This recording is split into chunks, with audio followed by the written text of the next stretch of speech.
ndawo ithi ukubizwa abafundi bokuqala sitsho isihloko ndaba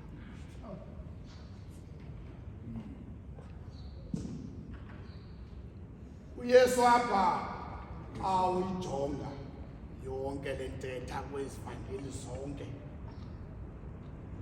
uzama ukuzikhomperisha ufumaniseke uba uYohane yedwa umntu oyithetha ingathi uYesu ebehambe naye ngaphambili wancokola nala madoda uSimoni, Petros kunye noAndreya.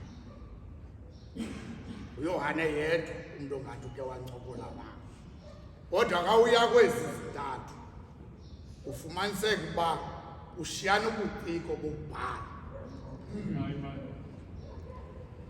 kwaba babhali bezivangeli zithathu, kodwa bethetha into enye. uYesu emveni kokuba esentlala unyanisile utata kathi uke wadishana noSathane. Akangeke kube kuhle kuYesu ukuqala kwakhe lejeni emveni kokuba evangeli. Uthe akoyisa uSathane emveni kwezintsuku 40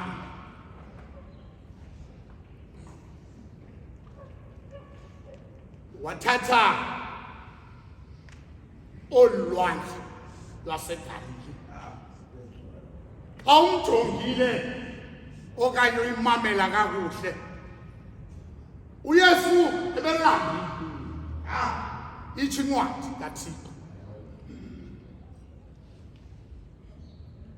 Ufana nomfo omhlawumbe benothi ebebethwa ngumoya emveni kokuba esuka entlanga uSathane. Wathatha olwandle okanye wagudla olwandle uYesu. Kodwa imbali imbalisa eziba umntu ebenamandla ebenomunye uYesu. Xa egudla elilwandle laseGalili emveni kwembali uIsaya ebeke wathetha ngoYesu. Noka abantu abaninzi bebelinde uMesaya. Ithi imbali u-62 kuyaqala uthe xa ethetha uIsaya wathi yityelelezeni indlela ngokuba uyazi unamandla na. Amadoda aqakeka asiwazi la madoda oSimon Petros uba ibingamadoda ebekhona ngelo xesha okanye ebekhanyisana ngelizwi. Kuyaguqukwa bobaba, kuyaguqukwa inguquko le. uYesu apho xa eqala udibana nala madoda diva le verse xa isithi bayishiya kwa-onke iminatha babulandela. Into enzima le la madoda adibana nayo uguquka.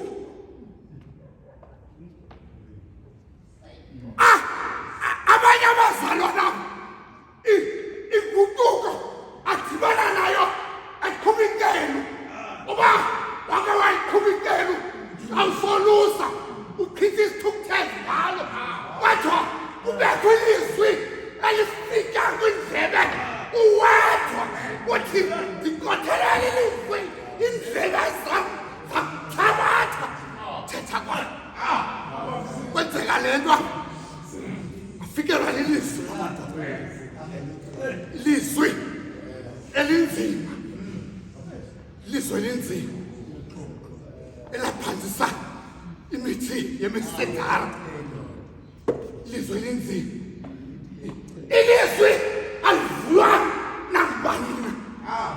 ngokuba awuliva uSawuli ilizwi ayekhona amadoda phakathi kwakhe kwathiwa lavuka nguye yedwa alifana ngani ilizwi yaguquka baba inguquko le adibana nayo la madoda apha eGalili bayishiya waboko iminatha wamlandela into enzima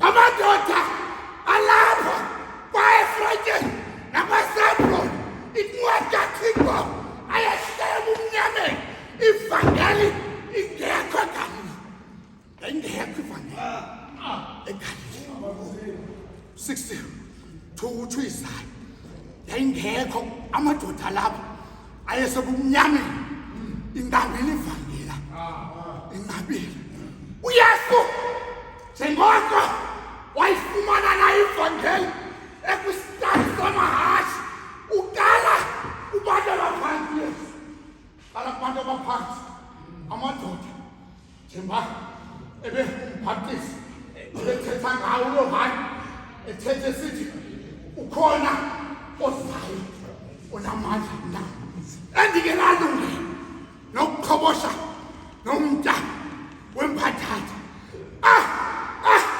amadoda abasaduzi ikumkani zathi zambona ebhaptiza lo mkhosi zasondela kwavaka ilizwi lithi dzala ndinyamahlangu nivenge abani na ukuba ukhona ozayo velisani ngoko izikhamu ezifanele inguquko obawo salifumana uguquko salifumana sizibize ngokuba singobawo amadoda into ezasifuna zizikhamu ezifanele inguquko athi umuntu okude kumadinga kaThixo akaye kubona athi ngokwenene la mzalwane wayifumana inguquko yile nto uPetros xa ethetha sisithandathu ngama-60 anesibhozo incwadi kaThixo